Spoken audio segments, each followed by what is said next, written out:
When we read history today, we expect a clean, chronological timeline. We want one definitive biography that tells us exactly what happened from birth to death, without any confusion. But if you open the New Testament, you are immediately confronted with a very different reality. You find 4 separate books, written by 4 different men, all trying to tell the story of one single life. It is a structure that can easily disorient a reader. You read one account, then flip the page and find the same story told again, but from a different angle, with entirely different details included and major historical events completely left out, which raises a pretty glaring question. If this text is meant to be divine, why allow so much overlap and variation? Why wouldn't the author just authorize one single, straightforward version of the events? The answer is that these are not competing drafts of the same story. Instead, they are 4 distinct portraits, painted for 4 very specific audiences, designed to answer 4 different questions. Having multiple authors is exactly the point. When you lay them side by side, you get a multi-dimensional picture of a historical figure that no single writer could have ever captured alone. The narrative begins with the narrowest, most localized scope in the book of Matthew. It was written by a Jewish tax collector, a man viewed as a traitor by his own society, who was trying to reach the very people who had rejected him. He starts his account in a way no Roman or Greek author ever would, with a long genealogy. By tracing a direct bloodline back to ancient patriarchs like Abraham and King David, he signals immediately who his audience is. From there, Matthew treats his text like a forensic legal case. He stands before a jury of his peers and relentlessly connects the events of this life to ancient Hebrew prophecies, building exhibit after exhibit of evidence. When the ancient texts predicted he would be born in Bethlehem, Matthew points to the exact historical geography to prove the fulfillment of those centuries-old promises. His entire argument drives toward one strict conclusion, presenting his subject not as a general teacher, but specifically as the long-awaited king of Israel. Then you turn to Mark, and the entire context shifts. This account was likely written for a Gentile audience living in a Roman Empire built entirely on power and conquest. Romans had no interest in Hebrew genealogies, so Mark drops them.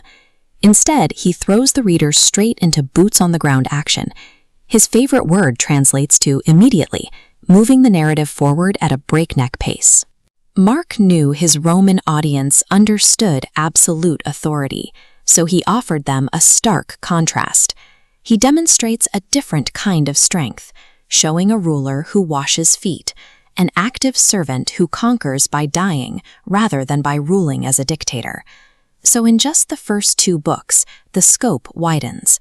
Matthew builds a localized case for ancestral royalty, while Mark delivers a story of urgent, active service for the broader Roman world. The lens opens even further with Luke. As a meticulous Greek physician and the only non-Jewish author in the collection, he acts as an investigative historian, compiling a narrative meant for all of humanity. Luke points his camera at the people the rest of the ancient world ignored.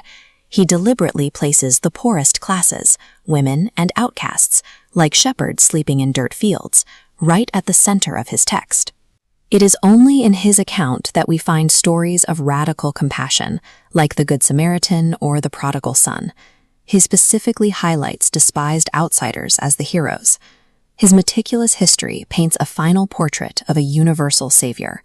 He presents a figure completely unbound by the borders of any single ancient nationality or social class. And then, finally, there is John.